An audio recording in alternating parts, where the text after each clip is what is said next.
और यह परमाणु सिद्धांत स्थिर अनुपात के नियम को समझने में भलीभांति सामर्थ्य था कि वैज्ञानिक इससे प्रेरणा पाकर परमाणु द्रव्यमान को मापने की ओर अग्रसर हुए। यानी यहीं से, यानी परमाणु सिद्धांत के आधार पर ही उन्होंने स्थिर अनुपात का नियम को और अच्छे तरीके से विवरण किया था, उसे और अच्छे तरीके से समझाया था, जिससे वैज्ञानिकों को और प्रेरणा मिली कि वो परमाणु द्रव्यमान को मापने की ओर अग्रसर हो गए। परमाणु के द्रव्यमान को मापना अब आगे की ओर अग्रसर, मतलब परमाणु द्रव्यमान को मापना अब शुरू हो चुका था। क्योंकि एक परमाणु का द्रव्यमान ज्ञात करना बहुत मुश्किल कार्य था, इसलिए रासायनिक संयोजन के नियमों के प्रयोग से उत्पन्न यौगिकों द्वारा सापेक्ष द्रव्यमान ज्ञात किया गया।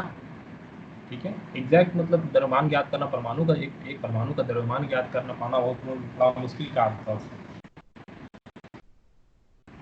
उतने प्रयोगों के बाद भी परमाणु का द्रव्यमान ज्ञात कर पाना थोड़ा मुश्किल काम है। इसलिए काम क्या किया गया, इसलिए जो रासायनिक संयोजन बने, यानी जो यौगिक बने, उन यौगिकों के सापेक्ष द्रव्यमान को ही यौगिकों के सापेक्ष द्रव्यमान को परमाणु द्रव्यमान के लिए मापने जाया लगा। यानी यहाँ तक तो जो पैराग्राफ शुरू हुआ है, यहाँ पर ये डाल्टन की प्रसिद्धि से लेकर के कि डाल्टन ने जो स्थिर अनुपात के नियमों को और अच्छे तरीके से विवरण दिया था, उससे प्रेरणा लेकर के वैज्ञानिक परमाणु द्रव्यमान को मापने अग्रसर हो गए। और इसके लिए उन्होंने देखा कि हमें एक परमाणु का माप निकालने में दिक्कत हो रही है, कि परमाणु का माप निकालने में बहुत मुश्किल है। इससे हम क्या करते हैं, हमने रासायनिक संयोजन, जो भी रासायनिक संयोजन बने थे, रासायनिक संयोजन का मतलब हो गया जो भी यौगिक बन रहे थे, क्योंकि उस समय तक यौगिक की खोज हो चुकी थी, जितने भी यौगिक बन रहे थे उस यौगिक की सहायता से उस यौगिक के सापेक्ष द्रव्यमान को ज्ञात किया गया। ठीक, अब ये यौगिक के सापेक्ष द्रव्यमान ज्ञात कैसे किया जाता है वो बताते हैं। जैसे यहाँ पर हम देखें, उदाहरण की तरह दिया गया है, यहाँ पर हम कार्बन मोनोऑक्साइड के नाम का एक यौगिक का उदाहरण लेते हैं। ठीक है, कार्बन मोनोऑक्साइड जिसका नाम होता है CO। CO क्या हो गया जी, कार्बन मोनोऑक्साइड। और ये किन का मिश्रण से मिलकर किन के यौगिक का है, किन का यौगिक है ये, किन तत्वों के यौगिक है ये? हेलो, कार्बन और ऑक्सीजन का। ये कार्बन कार्बन और ऑक्सीजन के यौगिक है। ये कार्बन और ऑक्सीजन से मिल करके बना होता है। ठीक है, अब इसमें कार्बन और ऑक्सीजन के भार के अनुपात है, कैसे इनका कार्बन के सेंस में ऑक्सीजन का भार निकाल दिया गया, या फिर ऑक्सीजन के सेंस में कार्बन का भार निकाल दिया गया। यही होता है यौगिकों द्वारा सापेक्ष परमाणु द्रव्यमान ज्ञात करना। यानी इन दोनों में से किसी एक को कांस्टेंट रख करके, CO को मान लीजिए CO लिया गया ना, तो CO में क्या किया गया कि एक को कांस्टेंट रख दिया गया, यानी कार्बन को कांस्टेंट रख दिया गया, और फिर उसी के सापेक्ष में ऑक्सीजन का बाहर निकाल दिया गया। इसी को बोला जाता है यौगिकों द्वारा सापेक्ष परमाणु द्रव्यमान ज्ञात करना। प्रयोग के आधार पर यह निष्कर्ष निकाला गया कि 3 ग्राम कार्बन और 4 ग्राम ऑक्सीजन मिल करके कार्बन मोनोऑक्साइड बनाएंगे। ये कैसे पता चला कि 3 ग्राम कार्बन लेंगे और 4 ग्राम ऑक्सीजन लेंगे तब जाकर के हमारा कार्बन मोनोऑक्साइड बनेगा? जानकारी है? 3 ग्राम कार्बन लेंगे और 4 ग्राम ऑक्सीजन लेंगे तो कार्बन मोनोऑक्साइड बनेगा, ये कैसे पता चला होगा? प्रयोग किया होगा। देखिए, अभी आप जितना पढ़े हैं, आप ऐसा समझिए कि आप जितना भी पढ़े हैं उतना ही उस समय के वैज्ञानिक लोगों ने भी पढ़ा था। ठीक है ना, जितना अभी इस परमाणु द्रव्यमान से पहले का चैप्टर जितना भी पढ़े हैं उतना ही उन लोगों ने भी पढ़ा था। उन लोगों के पास बस ये पता था कि यौगिक का निर्माण जो होता है, और परमाणु यौगिक का निर्माण हो रहा है दो तत्वों को मिला करके, जिसमें 2 नियम काम कर रहे हैं। एक तो द्रव्यमान संरक्षण का नियम काम कर रहा है और एक स्थिर अनुपात का नियम काम कर रहा है। यही ना 2 नियम काम कर रहे होंगे यौगिक बनाने में। तो ये पता है कि कार्बन और ऑक्सीजन मिलकर के बना है, तो इसमें कार्बन और ऑक्सीजन मिलकर के ये कार्बन मोनोऑक्साइड बनाए हुए हैं, तो इनके द्रव्यमान का अनुपात क्या होगा, इनके द्रव्यमान के अनुपात क्या होंगे? तो इनका द्रव्यमान का अनुपात क्या होना चाहिए? कार्बन और ऑक्सीजन का, कार्बन मेरा जो है, भैया द्रव्यमान को कौन सा ये से डिनोट किया जाता है? द्रव्यमान का किससे भी डिनोट किया जाता है? अभी U से डिनोट किया जाता है। U से डिनोट किया जाता है। आगे है ये चीज बताते हैं, ये आगे है बहुत सारी चीजें इसके बाद में। A हम U से डिनोट किया जाता है। देखिए यहाँ पर U है, यूनिफाइड 2। यू से किया जाता है, उससे पहले AMU से किया जाता था, एटॉमिक मास यूनिट। अच्छा। ये कैसे बदलाव हुआ है वो आगे है, ठीक है। पहले ये थोड़ा समझ लीजिए कि कार्बन ऑक्साइड जो है, कार्बन मोनोऑक्साइड जो है, इसमें कार्बन और ऑक्सीजन के द्रव्यमान का अनुपात क्या है। तो कल आपको द्रव्यमान का अनुपात निकालना बताया था कि कार्बन और ऑक्सीजन के कितने कितने मॉलिक्यूल्स है, एक हाँ एक हाँ, कार्बन का भार कितना होगा, कार्बन का परमाणु कार्बन भार का कितना, है कार्बन का परमाणु भार 12। कितना होता है, 12। और ऑक्सीजन का कितना होगा, ऑक्सीजन का तो 16 है। 16 16। 16 इसको काटेंगे तो क्या आएगा, 4 तिहाई 12 और 4 4 चौके 16। 16। तो ये 3 ग्राम कार्बन और 4 ग्राम ऑक्सीजन मिल करके जो कार्बन मोनोऑक्साइड बनता है वो यहाँ से आया है, स्थिर अनुपात के नियम से, ठीक है ना, कहीं से उड़ के नहीं आया कि 3 ग्राम कार्बन मिलाइए और 4 ग्राम ऑक्सीजन मिलाइए आपको 7 ग्राम क्या बनकर मिलेगा, कार्बन मोनोऑक्साइड मिलेगा, मिलेगा ना। क्या आया समझ में, सबको समझ में आया जी कि कार्बन मोनोऑक्साइड बनाने का जब ये मिश्रण, जब ये यौगिक बनाया गया तो क्यों 3 ग्राम कार्बन और 4 ग्राम ऑक्सीजन लेकर ही कार्बन मोनोऑक्साइड बना, क्योंकि इनके भार का अनुपात 3:4 के रेशियो में होता है, क्योंकि इनके द्रव्यमान का अनुपात 3:4 के रेशियो में होता है। इसलिए जब आप 3 ग्राम कार्बन और 4 ग्राम ऑक्सीजन लीजिएगा तो आपको कार्बन मोनोऑक्साइड प्राप्त हो जाएगा, ठीक है। चलिए अब इसमें से अब क्या किया गया कि अब ये जो सापेक्ष परमाणु द्रव्यमान किस तरीके से निकाला गया, तो इनमें से किसी एक को एक बना दिया गया, इनमें से किसी एक को, या तो कार्बन को एक बना दिया गया या तो ऑक्सीजन को एक बना दिया गया। अगर कार्बन को एक बना दीजिएगा तो कार्बन के सापेक्ष ऑक्सीजन का अनुपात निकल जाएगा। जैसे इनको एक बनाना है तो एक बनाने के लिए इसमें क्या करेंगे, 3 से भाग, पहले वाले को, कार्बन का रेशियो था ना 3:4 था कार्बन और ऑक्सीजन का रेशियो, तो ये हमको 3 की जगह पर 1 लाना है, कार्बन का रेशियो को 1 बनाना है। तो 3 है तो 3 से भागा दे देते हैं तो 1 मिल जाएगा, और इधर 4 को 3 से भागा दे देंगे तो 4/3 हो जाएगा, हो जाएगा ना। यहाँ तक समझ में आया बात जी। हम यहाँ पर क्या कर रहे हैं, हम कार्बन के सापेक्ष ऑक्सीजन का भार पता कर रहे हैं, कार्बन के सापेक्ष ऑक्सीजन का भार पता कर रहे हैं, ये बात समझ में आ रही है। यानी कार्बन के सेंस में कार्बन से ऑक्सीजन कितना भारी है, कितना ज्यादा गुना बड़ा, अधिक, कितना ज्यादा गुना अधिक द्रव्यमान वाला है, ठीक है। तो हमने कार्बन को एक रेशियो और ऑक्सीजन को 4/3 रेशियो बना दिया। अब इस सेंस में हम ये कह सकते हैं कि अगर कार्बन 1 ग्राम है, कार्बन अगर 1 ग्राम है तो ऑक्सीजन कितना ग्राम लेना पड़ेगा, 4/3। 4/3 ग्राम।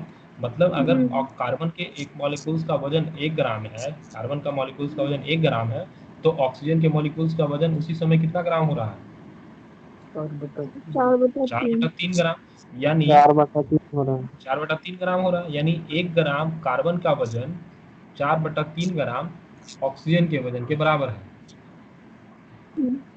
ये समझ में आया। तो इसी से यहाँ से यौगिकों की सहायता से सापेक्ष द्रव्यमान, परमाणु द्रव्यमान निकाला पहले जाता था। अर्थात देखिए क्या बोल रहा है कि अर्थात कार्बन अपने से, यानी कार्बन अपने से 4/3 गुना अधिक द्रव्यमान वाले ऑक्सीजन के साथ संयुक्त रूप से होती है। नहीं है, 4/3 गुना अधिक होगा कार्बन से ऑक्सीजन। कार्बन जो है वो अपने से 4/3 अधिक, अपना से 4/3 अधिक वाला द्रव्यमान ऑक्सीजन के साथ, ये ऑक्सीजन है, ये ऑक्सीजन के साथ अभिक्रिया कर संयोग कर ये आपको क्या बना के दे रहा है, कार्बन मोनोऑक्साइड। ठीक है। चलिए थोड़ा और आगे बढ़ते हैं तो और अच्छा से समझ में आएगा। कल्पना कीजिए कि यदि हम ये वाला चीज समझ में आया जी, सापेक्ष परमाणु द्रव्यमान पहले कैसे निकलता था, अगर नहीं आया होगा तो फिर से भी बढ़िया समझाएंगे। हर यौगिक के संदर्भ में अलग अलग परमाणु द्रव्यमान निकलता था उस समय। जैसे एक और एग्जांपल समझ लीजिए, नहीं समझ में आया है फिर से एक और एग्जांपल समझ लीजिए। यहाँ पर इस बार हम लेते हैं H2O, ठीक है ना। हाइड्रोजन के संदर्भ में ऑक्सीजन का भार निकालेंगे, हाइड्रोजन के संदर्भ में ऑक्सीजन का भार क्या होगा। तो पता है हाइड्रोजन और ऑक्सीजन के यौगिक क्या कहलाते हैं? हाइड्रोजन और ऑक्सीजन के यौगिक जल कहलाते हैं, H2O कहलाते हैं। इनमें हाँ, इनके अणुओं का भार कितना, इनके परमाणुओं का भार कितना होता है, किस रेशियो H में का होता है? 1 और तो यहाँ 2 होगा भैया, H का 2 होगा। अणु का नहीं, परमाणु का भार। अणुओं की संख्या परमाणु नहीं, अणुओं की संख्या नहीं, परमाणुओं का भार का मतलब 1:8 भैया, में एक पढ़े थे। अनुपात 16। 16 की 8? भार पूछ रहे हैं ना भैया। हाँ सर भैया, भार भार। अच्छा, तो भार में आधा हो तो जाएगा। दो अनुपात तो ठीक तो है, हाइड्रोजन एक यानी 2:16 हो जाएगा। 2:16, उसको काटेंगे तो आएगा 16 तो 1:8। होगा। ऑक्सीजन का 8:16, ऑक्सीजन का भार 16 होता है ना। 16 ना होता है, हाँ। तो हाइड्रोजन का एक, और यहाँ पर 2 मॉलिक्यूल्स है तो 1 × 2, और ऑक्सीजन का भार हम्म, 16, 2:16 भार हुआ अनुपात में। इसको तोड़ेंगे तो क्या आएगा? 8×16 आएगा ना, 1 और 8। तो हाइड्रोजन ऑक्सीजन जो हो वो 1 और 8 की रेशियो में मिलकर के बने होते हैं। मतलब कहने का अब यहाँ पर सापेक्ष परमाणु द्रव्यमान तो सीधे सीधे पता चल रहा है कि अगर हाइड्रोजन का 1 ग्राम वजन है, हाइड्रोजन का 1 ग्राम वजन है, तो उस समय ऑक्सीजन का कितना वजन है? 8। 8 ग्राम। चलिए, ये चीज समझ में आया। यानी इसको हम लोग क्या कर रहे हैं कि यौगिक के जिनके साथ कोई तत्व यौगिक बनाया है उसके सापेक्ष में हम परमाणु भार निकाल रहे हैं, समझे? तो इसमें समस्या क्या थी कि H2O के साथ में ऑक्सीजन का भार तो 8 आ रहा है, ठीक है ना? क्या कार्बन डाइऑक्साइड के CO2 के सेंस में भी क्या ऑक्सीजन का भार 8 आएगा? CO2 CO2 में देखिए तो CO2 में भार का अनुपात कितना होता है? कार्बन 7 का हो हो जाएगा और ये कार्बन का हो गया 12, 7 नहीं सर, कार्बन का हो गया 12 और ऑक्सीजन का हो गया 32, 32। चरती आई 12 और चरी 32, ये हो गया 3:8। इसको एक के सेंस में लाइए तो इसको एक लाना है, तो एक लाने के लिए क्या कीजिएगा? कार्बन को एक लाना है तो एक लाने के लिए क्या कीजिएगा? 3 से इधर भाग देंगे और इधर भी 3 से भाग देंगे, तो इधर तो एक आ जाएगा, 3 करके 1, और इधर हो जाएगा 8:3, 8/3। यानी एक कार्बन का भार अगर 1 है तो ऑक्सीजन का भार उस समय कितना हो गया? 8/3। 8/3 8 हो बटा गया ना? 3 होगा। तो क्या ये ऑक्सीजन का भार हर जगह समान आ रहा है, हर यौगिक के साथ समान आ रहा है? नहीं आ रहा है। तो ये उस समय समस्या थी। ऐसे परमाणु द्रव्यमान उस समय यौगिकों के सापेक्ष ही निकाला जाता था, पर ये समस्या हो जाती थी, हर समय ये समस्या हो जाती थी कि हर अलग अलग यौगिक के साथ परमाणु द्रव्यमान अलग अलग हो जाता था। परंतु इसका भी उपाय उन लोगों ने बहुत अच्छे तरीके से निकाला था कि वो तुलना करते थे और एक औसत द्रव्यमान उस तत्व का निकाल देते थे, समझे? ये एक बार ऑक्सीजन का 8 आया, एक बार 8/3 आया, फिर किसी चीज़ में कोई द्रव्यमान आएगा तो उन सबों को, जितना भी ऑक्सीजन का द्रव्यमान आता था, उनके द्रव्यमानों का एक औसत निकाल देते थे, और उस औसत निकालने के बाद जो औसत द्रव्यमान आता था वही ऑक्सीजन का द्रव्यमान को मान लिया गया था। समझ गए? समझ गए? चलिए, इतना समझ में आया ना जी? हेलो, इतना चीज समझ में आई बात? भैया चलिए, हाँ भैया। आगे आगे आगे कह रहा क्या? कल्पना कीजिए कि यदि हम परमाणु द्रव्यमान की इकाई एक कार्बन परमाणु द्रव्यमान के बराबर लेते हैं, यही चीज बताएंगे आप कि कार्बन के परमाणु का द्रव्यमान 1 ले लेते हैं, ठीक है? लेते हैं तो हम कार्बन को क्या लिखेंगे? 1.0 U लिखेंगे। कार्बन को अगर 1 ग्राम ले लेते हैं तो कार्बन का वजन हो गया 1 म्यू, तथा ऑक्सीजन का द्रव्यमान क्या लिखेंगे? 1.3 म्यू। मतलब ऑक्सीजन कहाँ चला गया? इसमें, हाँ चलिए इसी में लिख देते हैं ऑक्सीजन। तो इसमें 1 म्यू, इसमें जो CO2 वाला आया ना ये चीज़, इसमें इसको 1 म्यू लिखेंगे कार्बन का भार, और ऑक्सीजन का भार लिख लेंगे कितना म्यू? 3 से 8 को भागा दीजिएगा तो कितना आएगा? 2 पॉइंट समथिंग आएगा, 3 दूना 6 तो 20, 2.66 यू म्यू, ठीक है? 2.66 म्यू भार आ जाएगा। भैया बोलो। बोलो। हाँ बोलो। बोल रहे ये इसका तो 16 लेते हैं ना, तो 32 क्यों 16 लिए? ये अभी 16 ले रहे हैं ना, अभी आप 16 ले रहे हैं, अभी से पहले का अभी आप नहीं आए हैं, वर्तमान में नहीं चल रहे हैं। ये डाल्टन ने जब नियम दिया था अपना, उसके बाद से परमाणु द्रव्यमान कैसे निकाला जाता था वो बता रहे हैं, ठीक ना। तो भैया इसका 6 है तो 12 किए ना। 6 है तो परमाणु संख्या के हिसाब से हमने जो अणुओं का अनुपात निकाला, उनके भार का जो अनुपात निकाला, हमने उनके परमाणु का भार निकाला। हम्म। अभी हम लोग द्रव्यमान निकाल रहे हैं, भार नहीं, द्रव्यमान। हम्म, जैसे परमाणु द्रव्यमान अभी होता है ना, परमाणु क्रमांक अलग हो गया और परमाणु द्रव्यमान अलग हो गया, वो निकाला जा रहा है, समझे। परमाणु का द्रव्यमान निकाला जा रहा है, जो कभी भी बदलेगा नहीं। द्रव्यमान क्या होता है? द्रव्यमान वह यौगिक वह फिजिकल क्वांटिटी होती है जो कभी कहीं पर भी बदलती नहीं है, जो फिक्स होती है, चाहे आप उसे आप पृथ्वी पर दे रखे हैं या फिर कहीं बाहर लेके जा रहे हैं, तो भार बदलता है पर द्रव्यमान बदलता नहीं।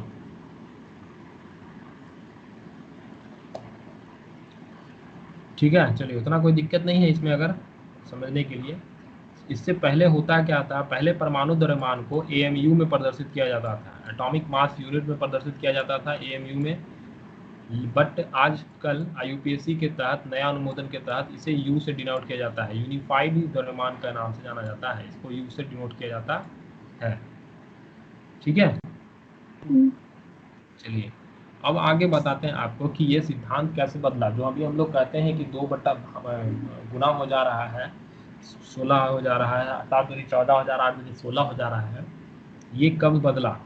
आगे चल करके जब परमाणु द्रव्यमान के विभिन्न इकाइयों के बारे में अपने अपने सिद्धांत दिए गए वैज्ञानिकों के द्वारा, तो वैज्ञानिकों ने परमाणु द्रव्यमान की इकाइयों की खोज करते समय प्रकृति जन्य ऑक्सीजन परमाणु के द्रव्यमान की 1/16 को इकाई के रूप में किया। अब देखिए क्या किया, पहले उन्होंने सापेक्ष द्रव्यमान निकालते थे, जिस भी यौगिक के साथ जो तत्व आता था, उस यौगिक में उस तत्व के सापेक्ष द्रव्यमान निकालते थे। पर आगे चल करके नए नए नियमों में प्रतिपादन हुआ और आगे चल करके एक नियम आया जहां पर उसकी इकाई को बदल दिया गया, परमाणु के द्रव्यमान को मापने की इकाई को बदल दिया गया, परमाणु द्रव्यमान की मापने की इकाई को ऑक्सीजन को मान दिया गया कि अब ऑक्सीजन का 1/16 भाग को इकाई के रूप में लिया जाने लगा था। ठीक ना, इसका 2 कारण था। एक तो ऑक्सीजन विभिन्न प्रकार के तत्वों के साथ अभिक्रिया करके यौगिक बना लेता था, यानी वो सभी तत्वों के साथ अभिक्रिया करके यौगिक बना लेता था लगभग। और दूसरा, परमाणु द्रव्यमान इकाई की सहायता से अधिकांश तत्वों के परमाणु पूर्णांक में प्राप्त हो जाते थे। पूर्णांक का मतलब हो गया नंबर संख्या में, सीधे नंबरों में प्राप्त हो जाते, दशमलव वाले अंक प्राप्त नहीं हो पाते, दशमलव वाला अंक नहीं मिलता था, यहाँ सीधे पूर्णांक में अंक प्राप्त हो जाते थे।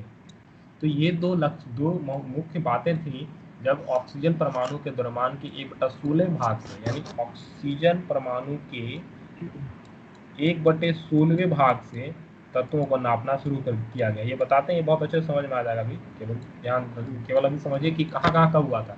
पहले होता था क्या, इस समय क्या होता था, स्टार्टिंग के समय में यौगिक के सापेक्ष परमाणु द्रव्यमान को मापा जाता था, यौगिकों के सापेक्ष परमाणु द्रव्यमान को मापा जाता था।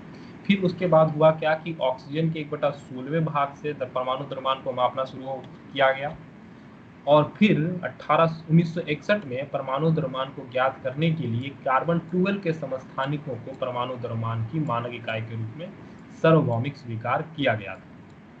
वैज्ञानिक कार्बन 12 के समस्थानिक के एक परमाणु के 1/12वें भाग को मानक परमाणु द्रव्यमान की इकाई के रूप में उपयोग करते हैं, समझे। यानी अब क्या हो गया, कार्बन 12 के, यानी कार्बन का जो एक समस्थानिक होता है कार्बन 12 के 1/12वें भाग को अब यूनिवर्सल ट्रूथ मान करके, यूनिवर्सल सार्वभौमिक रूप स्वीकार करके, यूनिवर्सल रूप स्वीकार करके यही कार्बन 12 के समस्थानिक से परमाणु द्रव्यमान मापा जाता है। ठीक है, अब यहाँ प्रेजेंट हम पहुंच गए कि परमाणु का द्रव्यमान आखिर अब किससे मापा जाता है। तो कार्बन 12 के समस्थानिकों के प्रयोग करके परमाणु के द्रव्यमान को मापा जाता है।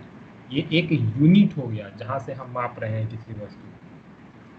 अब इस सारी चीज को कलेक्ट करके यहाँ से यहाँ तक यही चीज समझ में आता है कि परमाणु द्रव्यमान को मापने के लिए डाल्टन के द्वारा दिए गए सिद्धांत की प्रयोग किया गया। ठीक, उनके द्वारा स्थिर अनुपात के नियम को जब भली भांति समझाया गया, बहुत अच्छे तरीके से उन्हें एक्सप्लेन किया गया, तो वैज्ञानिकों ने परमाणु द्रव्यमान को मापने की ओर आगे बढ़े। पर समस्या ये मिली कि परमाणु का द्रव्यमान, परमाणु बहुत इतना छोटा इतना छोटा होता है कि उसका एक द्रव्यमान माप पाना बहुत मुश्किल काम था। तो वैज्ञानिकों ने क्या किया कि रासायनिक संयोजन के नियमों का प्रयोग करके पहली बार यौगिकों के द्वारा सापेक्ष द्रव्यमान ज्ञात करना स्टार्ट किया। ये थी पहली चीज। उसके बाद धीरे धीरे आगे बढ़ते गए तो तब नए वैज्ञानिक आए और उन्होंने कुछ अपने अपने सिद्धांत प्रतिपादित किए, जिसके बाद ऑक्सीजन के परमाणु के 1/16 भाग को इकाई के रूप में लिया जाने लगा और उससे इस परमाणु के द्रव्यमान को मापा जाने लगा। कुछ समय के बाद 1961 में वैज्ञानिकों के द्वारा आधुनिक तकनीक का प्रयोग करते हुए कार्बन 12 के समस्थानिक का उपयोग कर परमाणु द्रव्यमान को मापने को एक सार्वभौमिक रूप से स्वीकार कर लिया गया। और अब भी कार्बन 12 के समस्थानिकों के एक परमाणु द्रव्यमान के 1/12 भाग को मानव परमाणु द्रव्यमान का उपयोग करते हैं। बस इतना ही चीज यहाँ पर समझने के लिए है। समझ गए बात? चलिए, अब किससे मापा जाता है जी? तो कार्बन 12 से मापा जाता है, कार्बन 12 से। ये कार्बन 12 आखिर है क्या, यहाँ आपको समझा देते हैं। कार्बन 12 समझ में आता है क्या है? नहीं आता है? नहीं। परमाणु भार है ना भैया। पहला देखिए कार्बन होता है, कार्बन होता है, कार्बन 12, कार्बन 13, कार्बन 14। ठीक है, कार्बन 12, कार्बन 13, कार्बन 14 जो है ये समस्थानिक है कार्बन के क्या है? समस्थानिक है। समस्थानिक याद है किसे कहते हैं? समस्थानिक, संभारिक, समन्यूट्रॉनिक। नहीं हाँ याद? भैया याद है। क्या होता है? ये बताइए क्या होता है? समस्थानिक जिसकी परमाणु संख्या समान और द्रव्यमान भिन्न भिन्न हो उसे समस्थानिक बोलते हैं। समस्थानिक कहते हैं। ठीक है, तो ये समस्थानिक है जिनके परमाणु संख्या तो समान है परंतु भार अलग अलग हो जाता है। ठीक है, ये कार्बन के 3 समस्थानिक होते हैं, ध्यान से याद कर लीजिए। कार्बन के 3 समस्थानिक होते हैं, 12, 13 और 14। कार्बन 12 का प्रयोग किया जाता है द्रव्यमान को मापने में। किसी भी परमाणु के द्रव्यमान को मापने के लिए कार्बन 12 का प्रयोग किया जा रहा है। समझे? कार्बन के समस्थानिक कार्बन 12 का प्रयोग किया जा रहा है। अब प्रयोग किया जा रहा है इसका मतलब कि इससे क्या किया जा रहा है? इसको ही एक यूनिट मान लिया गया है। समझे बात? इसको एक यूनिट मान लिया। इसको भी नहीं, कार्बन 12 का जो एक परमाणु होगा, ठीक है, क्या होगा कि कार्बन 12 का जो एक परमाणु होगा उसका 1/12वां भाग, 1/12वां भाग का वजन, कार्बन 12 के कौन से भाग? कार्बन 12 के 1/12वें भाग का जितना वजन होगा उतना वजन को मान लिया गया है यूनिवर्सल परमाणु द्रव्यमान मापने का एक निर्धारित भार। समझे? अब इस बात को इस तराजू से समझ लीजिए। तराजू से मान लीजिए इधर में एक तरफ तराजू में आप परमाणु रख रहे हैं, एक तरफ तराजू में परमाणु रख रहे हैं और दूसरी तरफ क्या रखिएगा जिससे आपको उससे मापा जा सके। किसी भी चीज को तराजू में मापने के लिए एक तरफ आप वस्तु को रखते हैं और दूसरी तरफ क्या रखते हैं? किलोग्राम रखते हैं भैया। यानी ये हम बोल रहे थे वो सरल मशीन वाला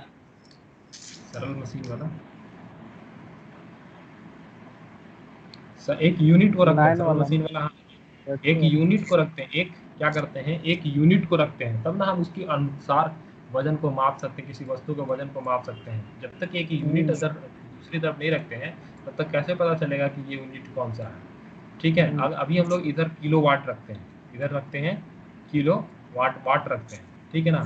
तो ये वाट को प्रस्तुति यानी ये वाट जो है 1 किलोग्राम वाट की संस्तुति ऊपर से प्राप्त है, इसलिए 1 वाट को रखते हैं। क्या कोई इसमें कोई दूसरी चीज रख करके आपको दे देगा तो आप लीजिएगा? नहीं। नहीं ना लीजिएगा।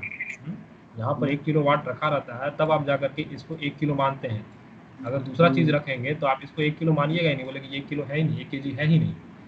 तो वजन को तौलने के लिए एक यूनिट चाहिए होता है, तो यही यूनिट है कार्बन 12 का 1 बाई कार्बन 12 के 1/12वां भाग ही हमारा यूनिवर्सल यूनिट है, जिससे परमाणु के द्रव्यमान को मापा जाता है। समझ गए?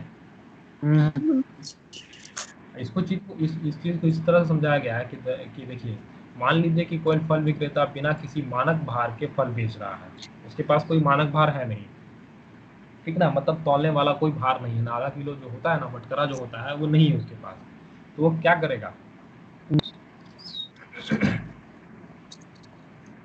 ठीक है, वो इक्वल कर देगा ये कंडीशन उसी समय समान की को। है। वो कंडीशन उसी समय की है जब जब परमाणु के द्रव्यमान को मापने की कोई इकाई मौजूद नहीं थी। ये कंडीशन उसी समय की है, समझ रहे ना। एक फल विक्रेता है, यानी उसके पास परमाणु है, पर उसको मापने के लिए उसके पास कोई वाट नहीं है। बिना माप के ही वो तत्वों को इधर उधर बता रहा है। तो वो करेगा क्या? वो तरबूज के हिसाब से किया गया। देखिए वो करेगा क्या कि उसने एक तरबूज को उठाकर कहता है कि इसका द्रव्यमान 12 इकाई है। वो एक तरबूज को उठाता है और कहता है इसका द्रव्यमान 12 इकाई है, ठीक है। 12 तरबूजी इकाई अथवा 12 फल द्रव्यमान इकाई। वह इस तरबूज के 12 टुकड़े करता है और पाता है कि उसके द्वारा बेचे गए हर एक फल का द्रव्यमान तरबूज के टुकड़े के द्रव्यमान के सापेक्ष है। अब वह फलों को सापेक्ष फल द्रव्यमान यानी FMU में बेचता है। चित्र में दिखाया गया, क्या किया गया? ए हमारा फल था, उसको 12-12 भागों में बांटा और अब एक भाग को लेकर के वो बाकी सभी चीजों को तौल रहा है। इस एक भाग को इधर रखकर बाकी सब चीजों को इधर से तौलते जा रहा है। समझे? ये हुआ भार निर्धारण करने की थी, उसने इसको एक यूनिवर्सल भार नाप लिया। तो यही चीज यहाँ पर भी है। परमाणु को परमाणु के द्रव्यमान को नापने के लिए एक बटकरे में कार्बन 12 के 1/12वें भाग का द्रव्यमान को रख दिया गया और उसके बाद से परमाणु के प्रत्येक तत्वों के परमाणु के द्रव्यमान को मापना शुरू किया गया। हम तत्व के सापेक्षी परमाणु द्रव्यमानों को उसके परमाणुओं के औसत द्रव्यमान कार्बन 12 के, एक सेकंड यहाँ ज्यादा पेन चला गया, परमाणु द्रव्यमान को उसके परमाणुओं के औसत द्रव्यमान का कार्बन 12 के परमाणु द्रव्यमान के 1/12वें भाग के अनुपात द्वारा परिभाषित करते हैं। कुछ तत्वों के परमाणु भार आपको सीधे सीधे यहाँ दिख रहा है। Hydrogen 1, carbon 12, nitrogen 14, oxygen 16, sodium 23, magnesium 24, sulphur 32, फिर क्लोरीन 35.5।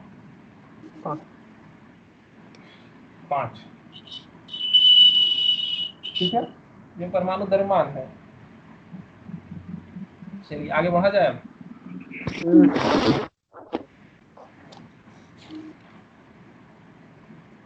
अब हम लोग बात करेंगे, ये हमारा हुआ परमाणु खत्म, परमाणु का द्रव्यमान हमने निकाल लिया। अब हम लोगों की समस्या यहाँ समाप्त हुई। अब आते हैं हम लोग, अब जानना है ये है कि आखिर अणु होता क्या है।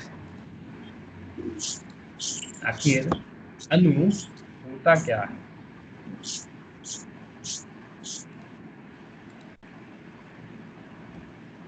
आखिर अणु क्या होता है? अणु कौन सी चीज है? अणु क्या है? अणु के बारे में पता है जी? अणु क्या है? अणु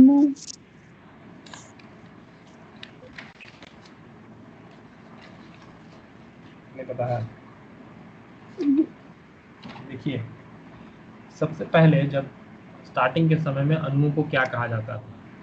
ऐसे 2 या 2 से अधिक परमाणुओं को जो आपस में रासायनिक बंध से जुड़े हुए हैं। ऐसा 2 या 2 से अधिक परमाणु,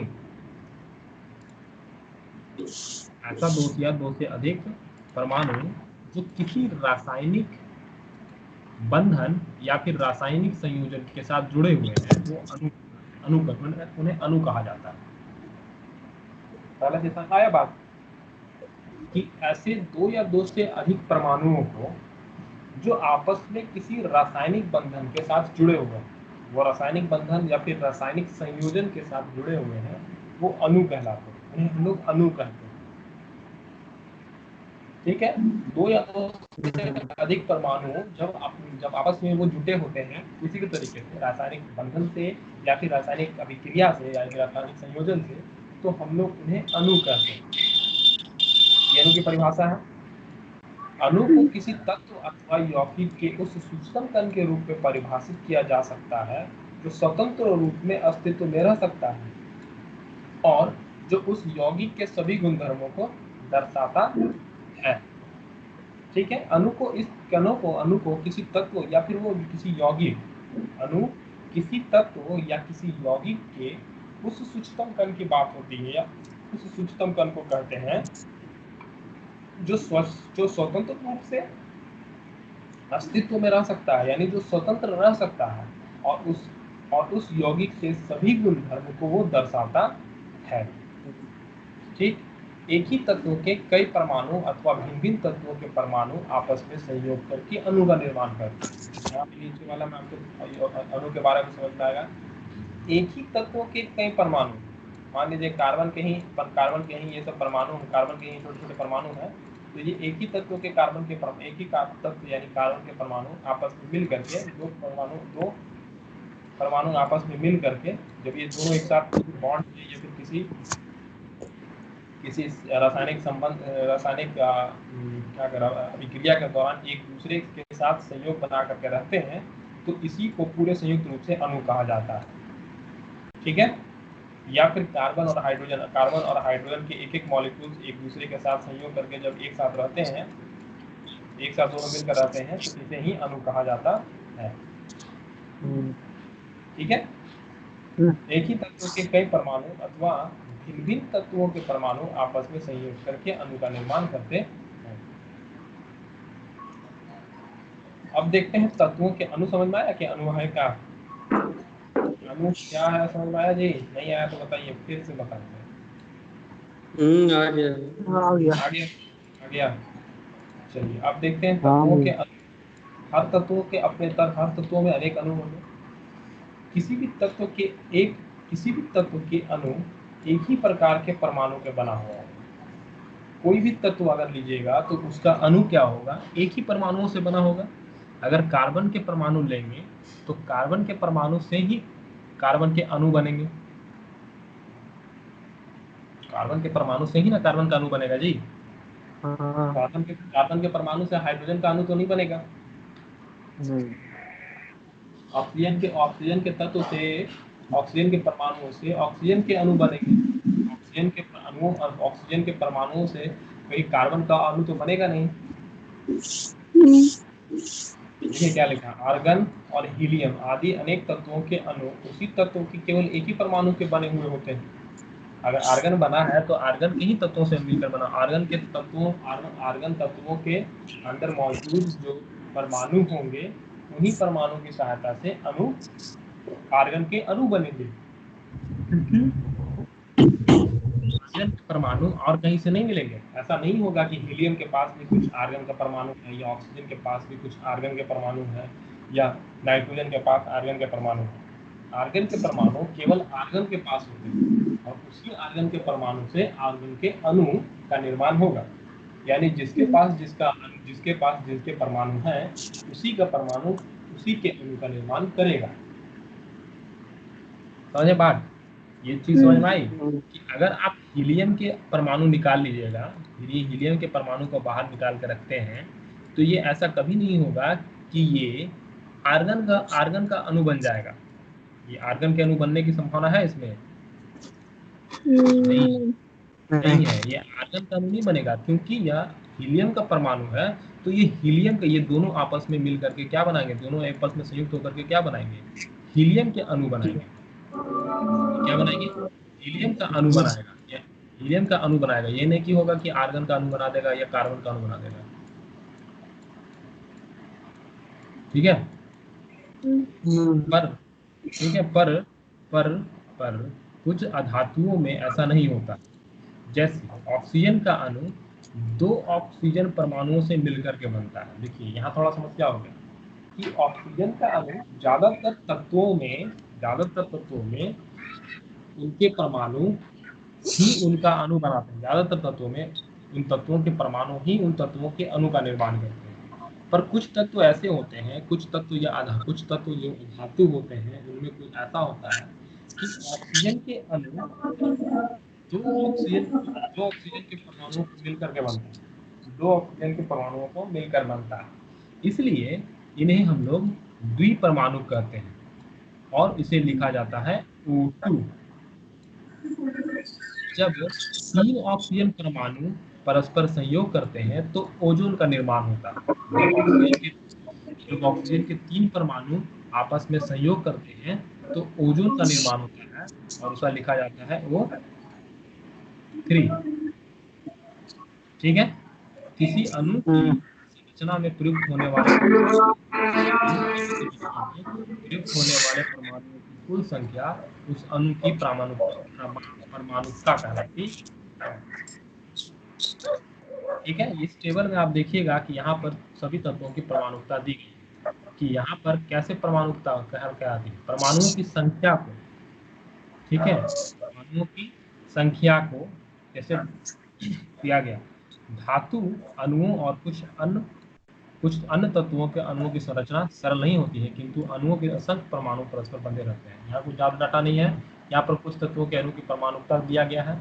आर्गन एक परमाणु है, हीलियम भी एक परमाणु है। एक परमाणु का मतलब हो गया ये हीलियम है तो हीलियम इस तरीके से लिखा जाता है। ऑक्सीजन है द्विपरमाणु। ऑक्सीजन द्विपरमाणु का मतलब कि ऑक्सीजन को आप ऐसे लिखे हुए नहीं देखिएगा, वो नहीं लिखा रहता है, इसके नीचे में आप लिखा रहेगा। हाइड्रोजन भी द्विपरमाणु है यानी H2।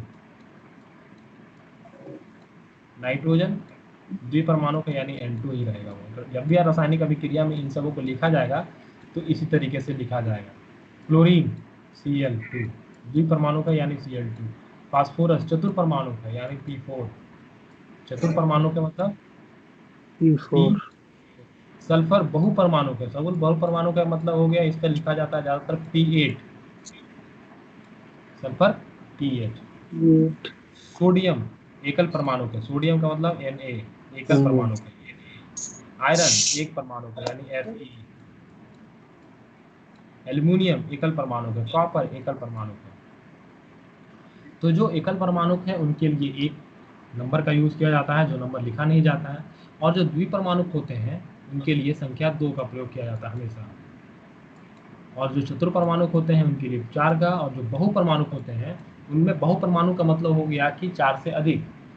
4 से अधिक, जब 4 से अधिक अणुओं को लिया जाता है तब हम उन्हें बहुपरमाणु कहा जाता है। ठीक है।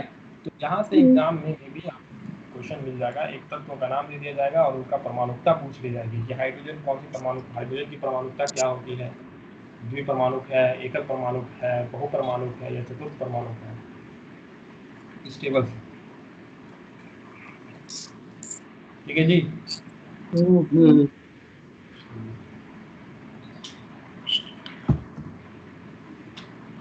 इसके बाद है यौगिक के कुछ यौगिकों के अणु। हम लोगों ने तत्वों के अणु के बारे में देखा। तत्वों के अणु जो होते हैं वो परमाणु के आधार पर बढ़ते हैं। तत्वों के जो अणु हैं वो तत्वों में पाए जाने वाले परमाणुओं के संयोग से मिलकर के बने होते हैं। ठीक। कुछ तत्वों के परमाणु इस तरीके से होते हैं कि वो अकेले नहीं रह सकते हैं, वो अकेले रह करके बंध नहीं बनाते, इसलिए उनमें दो परमाणुओं का एक साथ मिलकर के अणु को बनाया जाता है।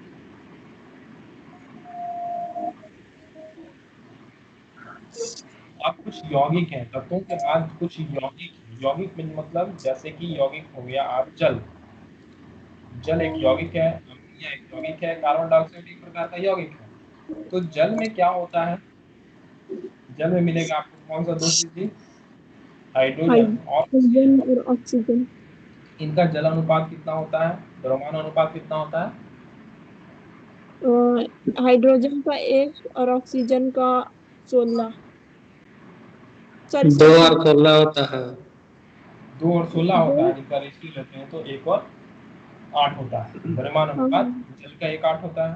उसी तरीके से अमोनिया जो नाइट्रोजन और हाइड्रोजन से मिलकर बनता है उनका रेशियो 14:3 होता है। उसी तरीके से कार्बन डाइऑक्साइड जिनमें कार्बन और ऑक्सीजन संयुक्त होकर मिलते हैं उनका द्रव्यमान अनुपात 3:8 होता है।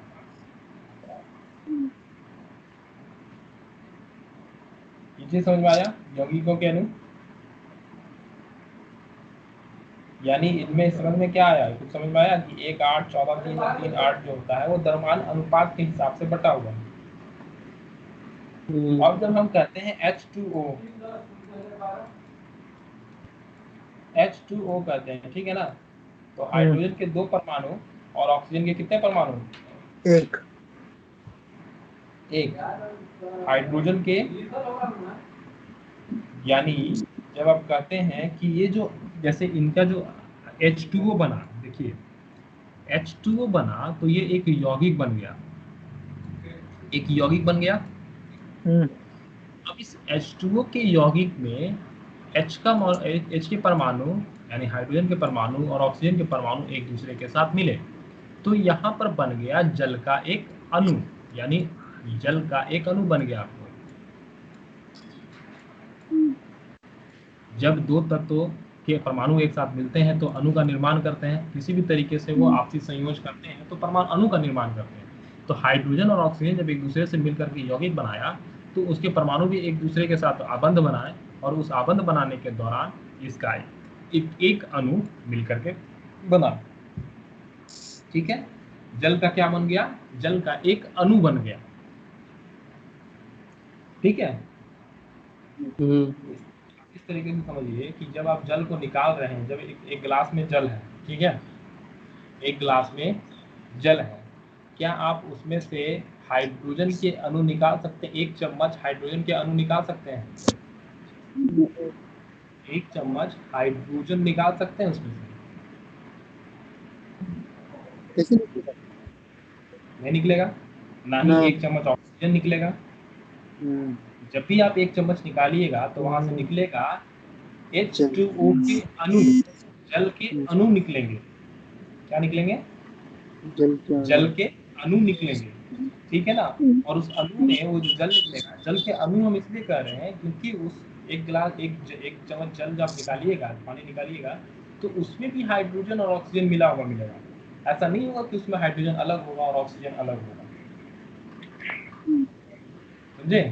तो जब ये यौगिक बना तो यौगिक का एक अणु बन गया, यौगिक में एक अणु बन गया। अब उस अणु के, उस यौगिक के एक अणु में कुछ परमाणु होंगे। अब हम कहते हैं कि मान लीजिए कि हमने इस जल में से, गिलास में से 1 बूंद जल निकाला। ठीक है गुरु? ठीक है जी? हाँ। 1 चम्मच, मान लीजिए कि गिलास से हमने क्या किया कि 1 चम्मच जल निकाला। ये 1 चम्मच, ये 1 बूंद जल है, समझिए ये जो है वो 1 बूंद जल है। तो आपको ये पता है कि इस 1 बूंद जल में हाइड्रोजन भी है और ऑक्सीजन भी है।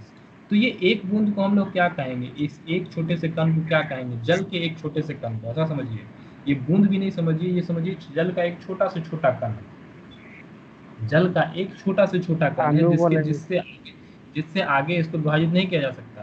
तो ये है हमारा कौन सी चीज? ये जल का एक अणु है जो स्वतंत्र अवस्था में रह सकता पर अभिक्रिया नहीं कर सकता।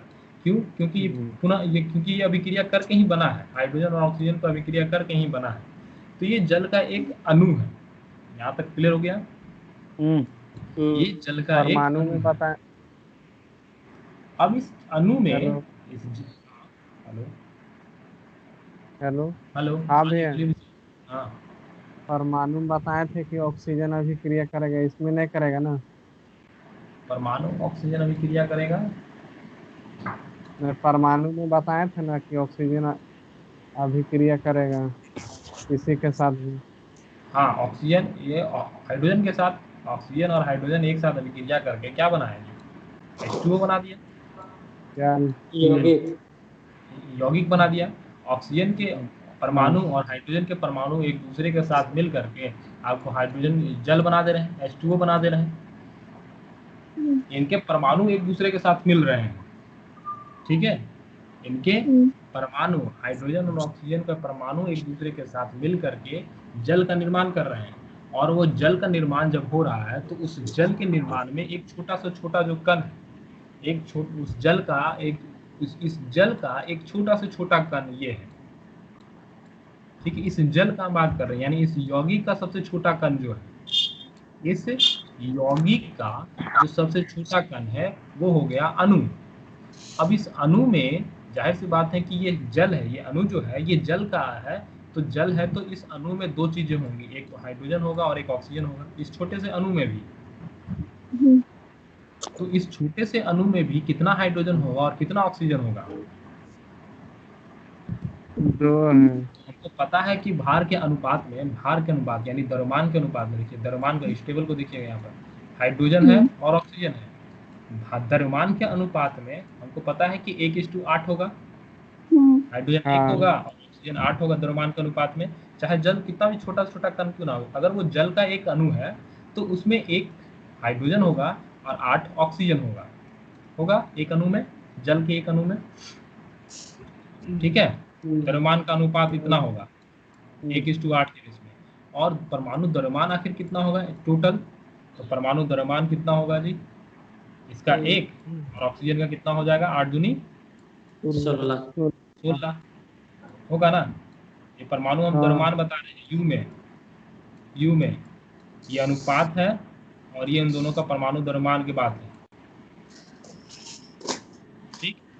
अब द्रव्यमान अनुपात इन दोनों को अगर हम बटा में भागा दे दें, दोनों को बटा दे दें, परमाणु यानी अनुपात, द्रव्यमान अनुपात और परमाणु द्रव्यमान दोनों को, अनुपात और परमाणु के अनुपात को दोनों को भागा दे दें तो आएगा 1/2 रेशियो 1, यानी 1 रेशियो आ जाएगा 1:2। 1:2 आएगा। तो हमें पता चला कि ऑक्सीजन का मतलब जो जल बनाने की जो प्रक्रिया हुई उसमें हाइड्रोजन के 2 मॉलिक्यूल्स, हाइड्रोजन के 2 अणु लगे, हाइड्रोजन के 2 परमाणु लगे हुए हैं यहाँ पर। इस छोटे से कण में हाइड्रोजन के 2 परमाणु है और ऑक्सीजन के कितने परमाणु हैं? 1। समझे? ये पूरी प्रक्रिया से आपको पता चलता है। तथा इस प्रकार जल अणु, देखिए क्या लिखा है, जल अणु, जल के एक अणु में परमाणुओं की संख्या होती है 2:1 के अनुपात में। जल का एक अणु में परमाणु जो होंगे वो 2:1 के अनुपात में होंगे।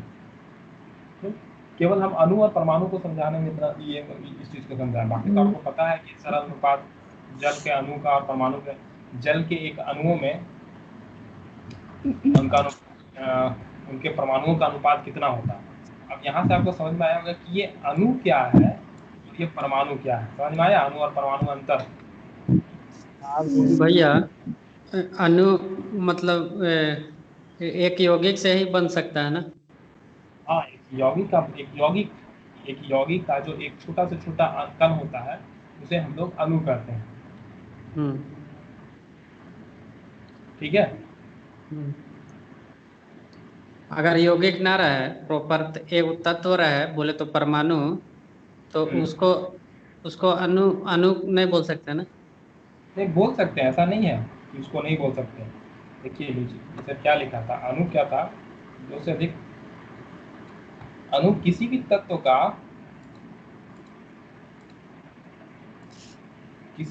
के अणु एक ही प्रकार के परमाणु के बने होते हैं, ठीक। और कहाँ चले गए, एक ही तत्व के, देखिए एक ही तत्व के कई परमाणु अथवा भिन्न तत्वों के परमाणु आपस में संयोग करके अणु बनाते हैं।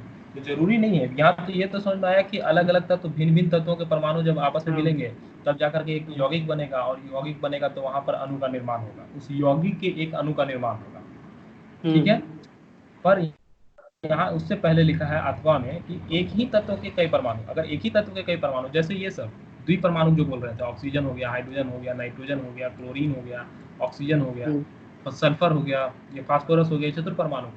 ऑक्सीजन में देखिए कैसे समझ लीजिए, ऑक्सीजन में हो गया O2, ऑक्सीजन का मतलब हो गया O2, ठीक है ना। ऑक्सीजन द्विपरमाणु का है, ये O2 हुआ, यानी इसका एक ऑक्सीजन का एक परमाणु और फिर दूसरे वाले ऑक्सीजन के एक परमाणु जब ये एक दूसरे के संबंध में आएगा तब जाकर के ऑक्सीजन का एक अणु बनेगा, समझे बात। ऑक्सीजन O2 का एक अणु बनेगा, यानी ऑक्सीजन का ही क्यों बोले, मतलब दो दो तत्वों को मिलाने पर एक यौगिक का निर्माण हो, तो जरूरी थोड़ी कि मतलब ऑक्सीजन को अणु बोल सकते हैं।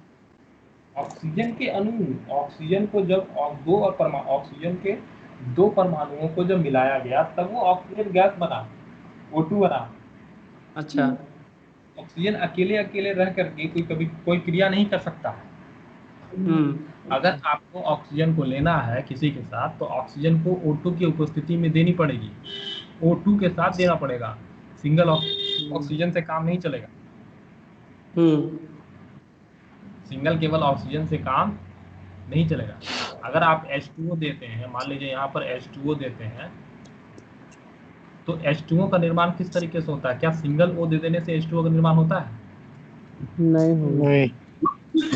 H2 प्लस आप ऑक्सीजन देते हैं, क्या ये इस तरीके से H2O बनता है? H2O इस तरीके से बनता है जी? H2O, हाँ इसी तरीके से बनता है। H2O, हाँ, ऑक्सीजन को हमेशा 2 देना पड़ता है। यहाँ ऑक्सीजन को हमेशा नीचे 2 देना पड़ता है। H+O2, क्योंकि ये अकेले ऑक्सीजन जो है वो अकेले कभी नहीं रह सकता, इसलिए यहाँ पर ऑक्सीजन को 2 देना पड़ता है। और उसके बाद इस पूरे समीकरण को हमको क्या करना पड़ता है? मिलाना पड़ता है। इसको 1 अनुपात पे करना पड़ता है। यहाँ O2 है तो O ऑक्सीजन 2 है, तो यहाँ भी हमको 2 करना पड़ेगा। तो यहाँ 2 दे दिए, तो यहाँ हाइड्रोजन 4 हो गया और यहाँ ऑक्सीजन 2 हो गया, तो हमें हाइड्रोजन को 2 देना पड़ेगा। तो जल बनाने का यह समीकरण होता है, एग्जैक्ट समीकरण यह होता है। जब 2H2 प्लस O2 लेते हैं तब जाकर के 2H2O बनता है।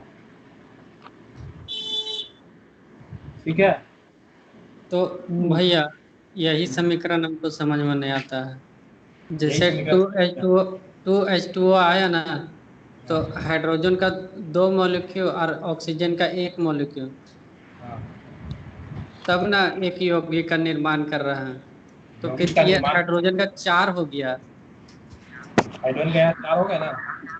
हाँ, यहाँ भी 4 हो गया। हाँ, इसी को कहते हैं स्थिर अनुपात का नियम। स्थिर अनुपात, सॉरी, इसी को कहते हैं द्रव्यमान संरक्षण का नियम। ये द्रव्यमान संरक्षण का नियम है, यानी अभिक्रिया से पहले और अभिक्रिया के बाद द्रव्यमान स्थिर रहते हैं। द्रव्यमान में कोई बदलाव नहीं होता। द्रव्यमान में कोई परिवर्तन नहीं, पढ़े पीछे पढ़े ना भैया, ये जो बोले थे वो तो उत्पादक ना बना फिर? हाँ, ये उत्पादक बना ना, 2H2O जो उत्पादक बना, तो उत्पादक का भी द्रव्यमान उतना ही रहेगा जितना वो उत्पादक बनने वाले तत्वों का था। समझे? मान लीजिए कि आपको रासायनिक अभिक्रिया पता है, आपको पता है कि हाइड्रोजन ले लेते हैं, यहाँ देखिए हाइड्रोजन ले लेते हैं और ऑक्सीजन ले लेते हैं, ठीक। इससे हमको पता है कि जल मिल जाएगा। तो क्या इस तरह से H+O लिख देने से H2O मिल जाएगा क्या? नहीं मिलेगा। अब इसको मिलाने के लिए हम तो पता है कि हाइड्रोजन और ऑक्सीजन मिलाइएगा तो H जल बनता है। तो जल का सूत्र हाइड्रोजन लिए, ऑक्सीजन लिए और यहाँ पर मिल गया आपको जल। अब देखिए तो क्या ये एक निश्चित अनुपात में बना हुआ है? H2O है, इधर OH2 है नहीं। हमें क्या पता है कि देखिए ध्यान से कि ऑक्सीजन जो होता है वो कभी भी इस तरीके से सिंगल आकर के अभिक्रिया नहीं करेगा ऑक्सीजन हाइड्रोजन के साथ।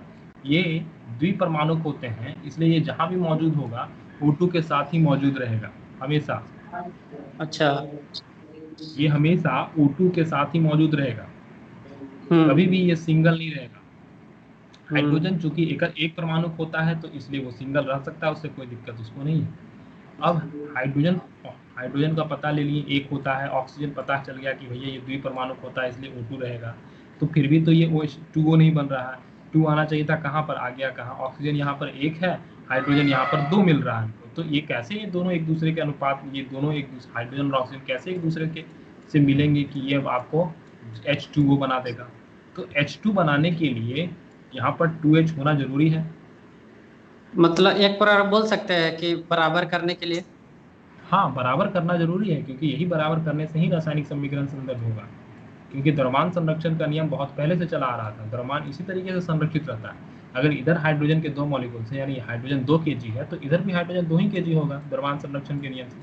इसलिए हम हाइड्रोजन को यहाँ पर 2 कर दिए। हाइड्रोजन तो 2 kg हो गया, पर यहाँ पर ऑक्सीजन अब इधर 2 kg था और इधर ऑक्सीजन 2 kg है। तो ये गड़बड़ हो गया, ये गड़बड़ हो गया। तो हमने क्या हाँ। किया कि हमने यहाँ पर 2 दे दिया, तो यहाँ पर 2 दे दिए तो हाइड्रोजन अब 4 हो गया। हाइड्रोजन अब क्या हो गया, 4 हो गया। तो आप ऐसा कर सकते हैं कि आगे में ये 2 के जगह पर सीधे सीधे 4 हाइड्रोजन दे दीजिए, या फिर यहाँ 2 छोड़ करके यहीं पर एक 2 दे दीजिए। हमको केवल इसके भार को बढ़ाना, भार को 4 हाइड्रोजन को 4 करना है, तो हम हाइड्रोजन को 4 कहीं से भी कर सकते हैं। या तो उसके आगे आप 4H लिख दीजिए, या फिर आप 2H2 लिख दीजिए। ये दोनों में उसका भार 4 हो जाएगा, इस पर भी 4 हो जाएगा, इस पर भी 4 हो जाएगा, और फिर ऑक्सीजन 2 है ही। तो अब जा करके ये समीकरण मिल करके यही वाला समीकरण आ जाएगा, 2H2 + O2 बराबर 2H2O। हाँ। आया समझ में? ये रासायनिक समीकरण को बराबर करने का एक नियम होता है। रासायनिक समीकरण को इस ये द्रव्यमान संरक्षण के नियम से हम समान कर रहे हैं, ठीक है। इसलिए आपको ये वाला, जब भी आप रासायनिक समीकरण लिखें, आपको उनके तत्वों की परमाणुकता ज्ञात होनी चाहिए, परमाणु की परमाणुकता ज्ञात होनी चाहिए कि कौन एक परमाणुक है, कौन द्विपरमाणुक है, कौन चतुर्परमाणुक है। सोडियम एक परमाणुक, आयरन एक परमाणुक है, एल्यूमिनियम एक परमाणुक है, कॉपर एक परमाणुक है। आगे बढ़ते हैं। तो यहाँ से हमें पता चला था कि जल का जो अणु, जल के एक अणु में 2:1 के रेशियो में परमाणु रहते हैं। जल का एक अणु में 2:1 परमाणु रहता है। अब आप बता सकते हैं कि अमोनिया के एक अणु में कितने परमाणु होंगे? इस अमोनिया के एक अणु में कितने परमाणु होंगे? अमोनिया के परमाणु में कितने अणु होंगे? एक अमोनिया है,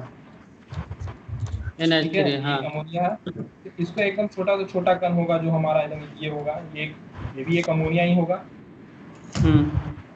ये अमोनिया का अणु है, क्या है? अमोनिया का एक अणु है, यानी इस अणु में हाइड्रोजन और हाइड्रोजन है, हाइड्रोजन और हाइड्रोजन दोनों। तो इनका अनुपात क्या होगा वो बताना, अणुओं का अनुपात कितना होगा? अणु में अमोनिया के अणु में परमाणु का अनुपात कितना होगा? परमाणु कितने हैं, हाइड्रोजन परमाणु। तो इसको निकालने के लिए आपको क्या करना पड़ेगा पता है? एक बार इसको निकालने के लिए नाइट्रोजन के अणु और हाइड्रोजन के अणु को निकालने के लिए आपको क्या करना पड़ेगा? पहले तो आपको नाइट्रोजन और हाइड्रोजन का द्रव्यमान अनुपात पता करना होगा। तो ये आपका 14:3 द्रव्यमान अनुपात होगा, ठीक है। क्या होता है? 14:3 द्रव्यमान अनुपात। इसके बाद इनका परमाणु द्रव्यमान पर पड़ेगा, एग्जैक्ट परमाणु द्रव्यमान क्या होता है। यानी नाइट्रोजन का परमाणु द्रव्यमान कितना होता है? नाइट्रोजन का 14। परमाणु द्रव्यमान 14 नहीं, 7 दूनी 14। और हाइड्रोजन का परमाणु द्रव्यमान कितना होता है? 1। अब इसको भागा देना पड़ेगा। परमाणु देखिए क्या चीज, द्रव्यमान ऊपर वाला है द्रव्यमान अनुपात, ध्यान में रखिए, द्रव्यमान का अनुपात,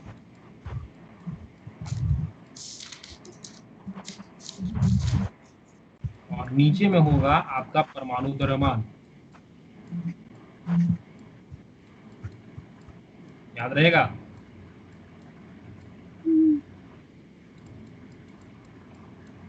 ऊपर वाला में रहेगा आपका द्रव्यमान अनुपात और नीचे वाला में रहेगा आपका परमाणु द्रव्यमान। तब जाकर के इसके अमोनिया के एक अणु में कितने परमाणु हैं वो निकलना है। अब इसको भागा दीजिए, क्या आएगा? 1, 14 कट जाएगा 1, और ये 1:3, यानी 1:3।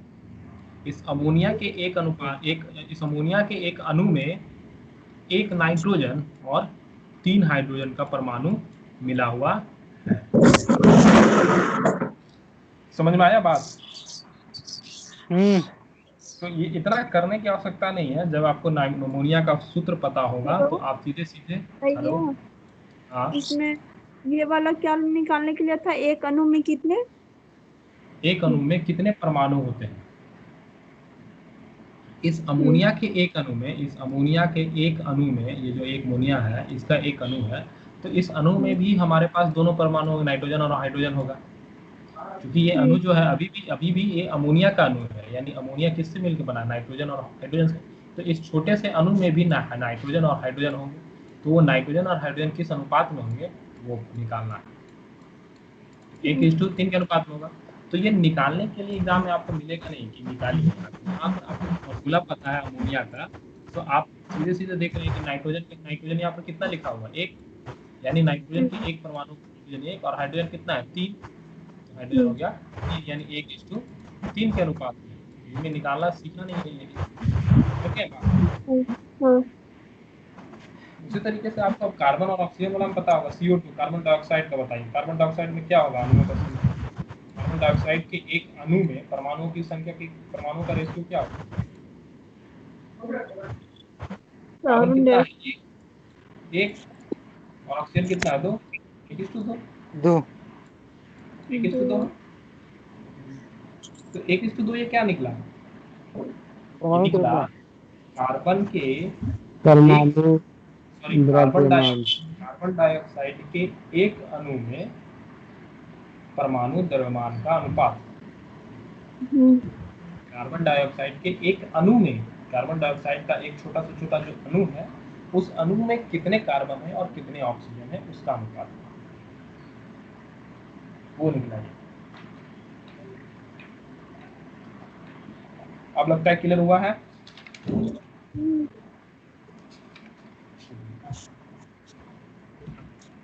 अब आयन जानते हैं क्या होता है ना, क्या भैया, आयन क्या होता है, आयन वही ऊपर में जो प्लस रहता है, H+।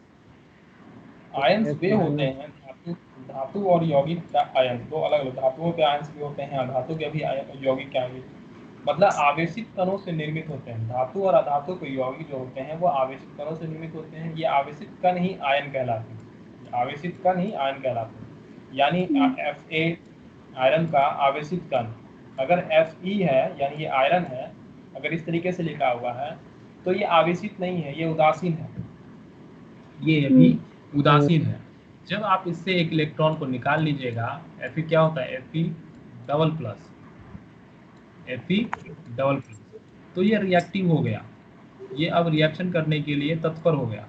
क्यों, क्योंकि इसमें इनके ये जो Fe स्थिर अवस्था में था Fe, अब उसमें से क्या किया हमने कि दो इलेक्ट्रॉनों को अलग कर दिए,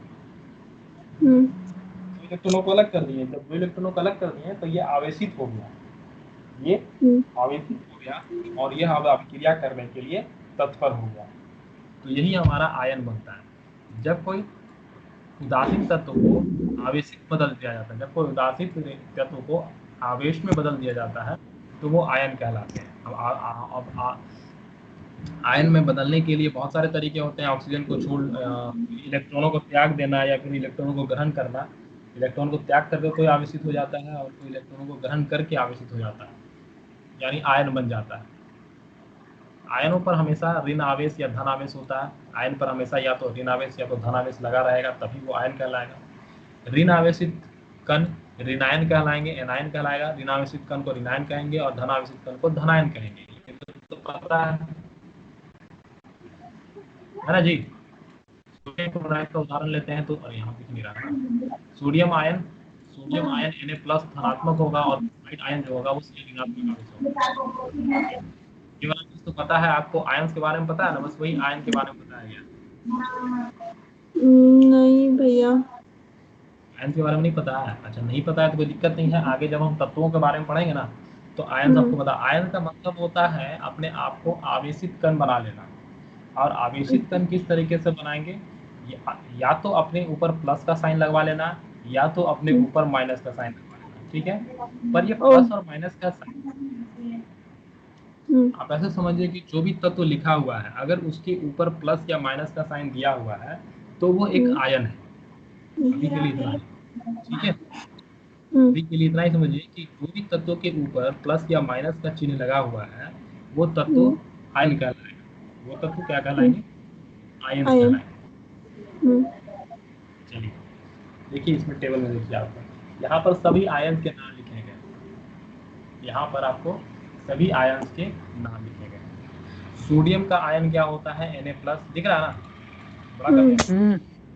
बड़ा कर सोडियम का आयन Na+ होता है, पोटासियम का Ca+, सिल्वर का Ag+, और यहाँ पर था कॉपर। ठीक है, ये कॉपर है।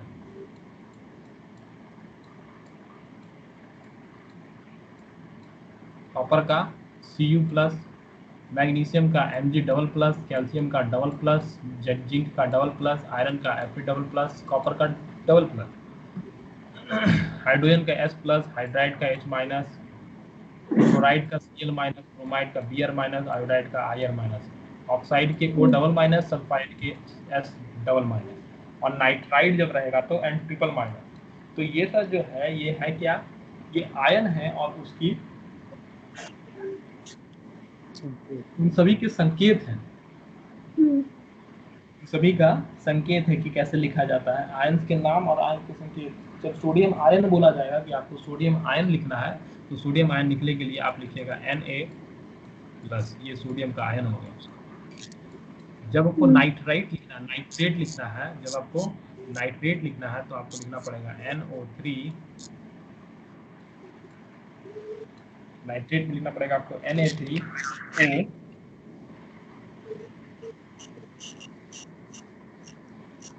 माइनस। यहाँ पर एक माइनस है, NO3 एक माइनस। ठीक है,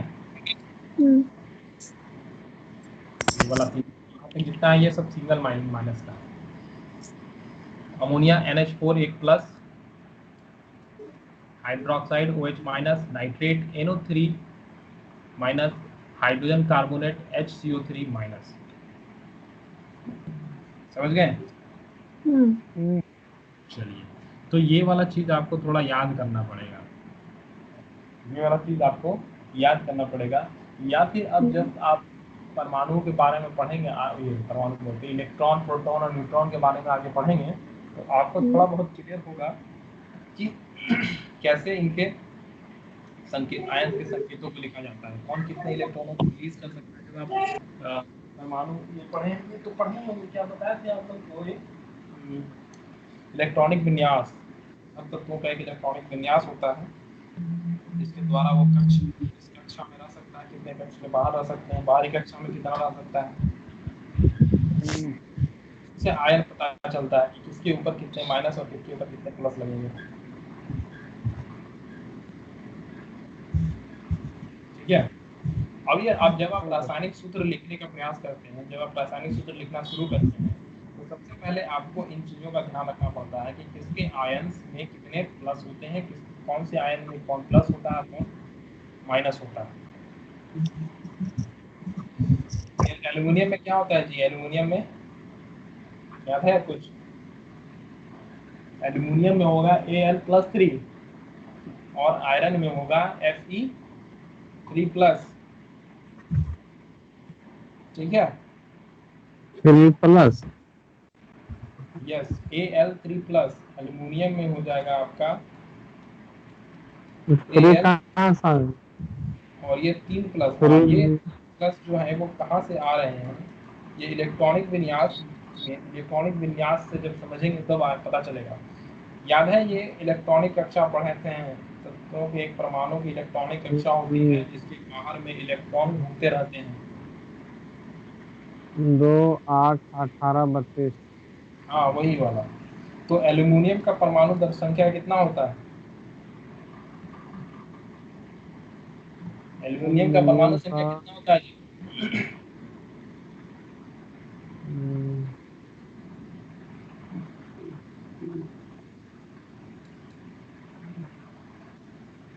नहीं बताया कोई?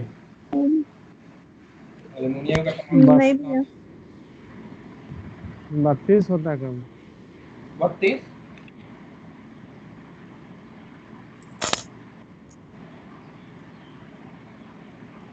नहीं,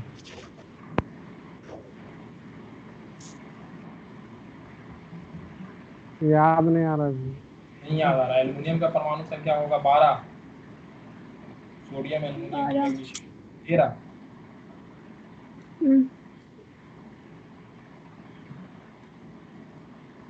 एल्युमिनियम 13 होगा। एल्युमिनियम हाँ की परमाणु 13। संख्या 13, सोडियम मैग्नीशियम एल्युमिनियम होता है ना, हाँ मैग्नीशियम के बाद एल्युमिनियम। तो ये परमाणु संख्या इसका 13 हो गया। तो इसके परमाणु संख्या 13 है, तो इसमें कितना इलेक्ट्रॉन होगा? इसमें कितने इलेक्ट्रॉन इलेक्ट्रॉन होगा? तो 13 इलेक्ट्रॉन होगा। सब भूल गया है। हम्म 3। किसी भी तो तत्व का 13। जितना जितना परमाणु संख्या होता है उतना ही प्रोटॉन की संख्या होती है, और जितना प्रोटॉन की संख्या होती है उतना ही इलेक्ट्रॉन की संख्या होती है। यानी ऐसा कहें कि हम्म जितनी परमाणु संख्या है उतनी ही इलेक्ट्रॉनों की संख्या होगी। हम्म तो अगर परमाणु संख्या 13 है तो उसमें 13 इलेक्ट्रॉन है। हम्म अब ये इलेक्ट्रॉन क्या है, कक्षा के बाहर 2, 8, 18 और 32 के संदर्भ में घूमते रहते हैं, ये याद है? हाँ पहले वाली कक्षा में दो रहेगा, पहले वाले कक्षा में 2 इलेक्ट्रॉन रहेगा, एक यहाँ रहेगा, एक यहाँ रहेगा, कहीं भी रह सकता है 2। उसके बाद ये कक्षा भर गई, उसके बाद फिर 8 इलेक्ट्रॉन बचे। 8 इलेक्ट्रॉन रहेंगे यहाँ, 1, 2, 3, 4, 5,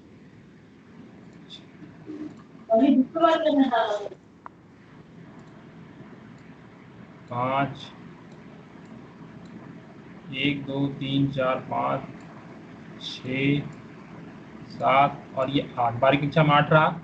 अब कितना बच गया जी? यहाँ पर 3 बच गया, 3।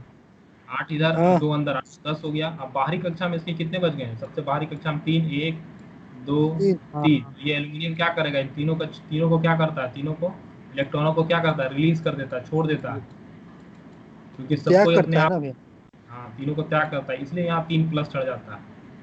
और 3 को त्याग करने के बाद ये एल्यूमिनियम अब रिएक्टिव हो जाता है, ये अभिक्रिया करने के लिए तत्पर हो जाता है। समझ गए? हम्म सॉरी, क्रिया करने के लिए तत्पर नहीं होता है। जब ये 3 रिलीज कर देता है, जब ये 3 को छोड़ देता है, तो ये स्टेबल हो जाता है, अपनी कक्षा को हटा, अपनी कक्षा को ये भर लेता है। इन तीनों हट गया तो अपनी कक्षा इसकी कंप्लीट हो गई। कक्षा कंप्लीट हो गई का मतलब हो गया कि अब ये स्थिर हो गया, ये अब संतुलित हो गया, ये अब रिएक्शन करने के लिए तत्पर नहीं रहा। समझ गए? जब ये 3 को इलेक्ट्रॉनों को बाहर छोड़ दिया तो अब ये रिएक्शन करने के लिए तत्पर नहीं रहा। नहीं रहा। समझ गए ये कि Na प्लस कहाँ से आता है, H प्लस कहाँ से आता है? तो ये इलेक्ट्रॉनिक विन्यास जो हम लोग पढ़े थे उसी से ये आता है। क्लियर? हाँ भैया। अब जब भी आप परमाणु, अब ये पहला चीज़, तो जब भी आप रासायनिक सूत्र लिखें तो आपको ये चीज़ें ध्यान रखनी चाहिए कि कौन से आयन के पास कितनी तत्व, कौन से आयन के पास क्या साइन होता है, कौन से तत्व कौन से कितने इलेक्ट्रॉन को त्याग कर रहा है, कौन से कितने इलेक्ट्रॉन को रख रहा है। इनके अलावा कुछ ऐसी भी चीज़ें होती हैं जिनका ध्यान रखना बहुत ज़रूरी होता है, जिनमें से पहला है कि प्रत्येक आयन, पहला वही चीज़ है कि प्रत्येक आयन का आवेश या संयोजकता संतुलित होनी चाहिए, यानी प्रत्येक आयन का आवेश सही सही होना चाहिए। दूसरा, जब कोई यौगिक किसी धातु या धातु के परस्पर संयोग से बनता है तो धातु के नाम और उसके प्रतीक को रासायनिक सूत्र से पहले लिखा जाता है। जैसे कैल्शियम ऑक्साइड जब बनाते हैं तो पहले वाले का नाम पहले लिखते हैं, कैल्शियम का नाम पहले लिखते हैं, उसके बाद उसका ऑक्सीजन का नाम लिखते हैं। कॉपर ऑक्साइड में पहले कॉपर का नाम फिर ऑक्सीजन का नाम। आयरन सल्फेट में पहले वाले तत्व का नाम पहले, उसके बाद में बाद वाले तत्व का नाम। सोडियम क्लोराइड में पहले वाले का तत्व, उसके बाद बाद वाले का। इसी तरीके से ऑक्सीजन, सल्फर, क्लोरीन अधातु हैं तथा उन्हें दाईं ओर लिखा जाता है। ये चीज़ समझ में आया कि पहले ये कॉपर, ये कैल्शियम, कॉपर, आयरन, सोडियम क्यों लिखा जा रहा है? तो पहले जब किसी भी यौगिक को जो धातु और अधातु से मिलकर बना हुआ है, जब आप कोई भी अभिक्रिया कराएंगे जिसमें एक धातु होगा और एक अधातु होगा तो उसका नाम कैसे लिखना होगा? पहले धातु का नाम और उसके बाद अधातु का नाम। ठीक है? जब भी आप रासायनिक अभिक्रिया कराएंगे तो ये चीज़ ध्यान में रखेंगे कि जब भी आप धातु और अधातु को परस्पर संयोग कराते हैं, यानी अभिक्रिया कराते हैं, तो जब उनका संयोग बनेगा और एक धातु प्राप्त होगा तो उसका नाम आप कैसे दीजिएगा? तो पहले उस धातु का नाम जिस धातु से वो बना है और फिर उसके बाद उस अधातु का नाम। जैसे ये कैल्शियम ऑक्साइड, कैल्शियम धातु है और ऑक्साइड जो है, ऑक्सीजन जो है वो अधातु है, इसलिए कैल्शियम का नाम पहले यानी सी पहले और फिर ऑक्सीजन को बाद में दिया गया, ऑक्साइड को बाद में दिया गया। क्लियर? और तीसरा है कि बहुपरमाणुक आयनों से बने यौगिकों में आयन को पहले कोष्टक में रखते हैं, तत्पश्चात अनुपातों को व्यक्त करने वाली संख्या को लिखी जाती है। ये बहुपरमाणु का मतलब हो गया जब 2, 3 या 3 से अधिक परमाणु वाले तत्व मिलते हैं, यानी सल्फर फास्फोरस हो गया, P4 होता है ना, जिसे बहुपरमाणु हो गया, P4 लिखा जाता है। तो इनको जब लिखा जाता है तो P4 को पहले लिखेंगे, ठीक है। ये वाला 3 नंबर वाला जो है वो आपको उदाहरण में आगे बहुत सारा मिलेगा, तब आपको समझाएंगे उसमें, ठीक है ना। उदाहरण में बहुत सारी चीजें हैं, इधर पेपर सेट नहीं है ठीक से, ठीक है। इधर आगे पेपर उतना सेट नहीं है, यहीं तक सेट है मेरा, इसको और आगे सेट करेंगे तब आपको, ठीक है ना। यौगिक जो अब बचा हुआ है केवल इसमें आपका सूत्र बनाना, ठीक है। इसमें अब बचा हुआ है यौगिकों के सूत्र का निर्माण करना, जैसे हाइड्रोजन क्लोराइड का सूत्र कैसे बनेगा, हाइड्रोजन सल्फाइड का सूत्र कैसे बनेगा। तो आपको कल आपको समीकरण सिखाना बता देंगे, और समीकरण के साथ चैप्टर हो जाएगा खत्म। थोड़ा सा बचा हुआ है, केवल एक पेज है, उसके बाद ये खत्म हो जाएगा, और उसके बाद उससे कुछ प्रश्न बनवा देंगे आपसे, और उसके बाद फिर आगे चलेंगे। उसके बाद आपको बताएंगे कि परमाणु की संरचना बनी, तब परमाणु कैसे टूटा, इलेक्ट्रॉन, प्रोटॉन और न्यूट्रॉन, इसके बाद शुरू करेंगे, ठीक है। तो इसका पीडीएफ अभी भेज देते हैं, पीडीएफ एक बार इसको पढ़ लीजिएगा। हाँ भैया, आपके लिए इतना ही कर लेंगे हम लोग, पेपर इतना ही तक सेट है, उसके बाद सेट नहीं किए। ठीक है भैया। ठीक है भैया।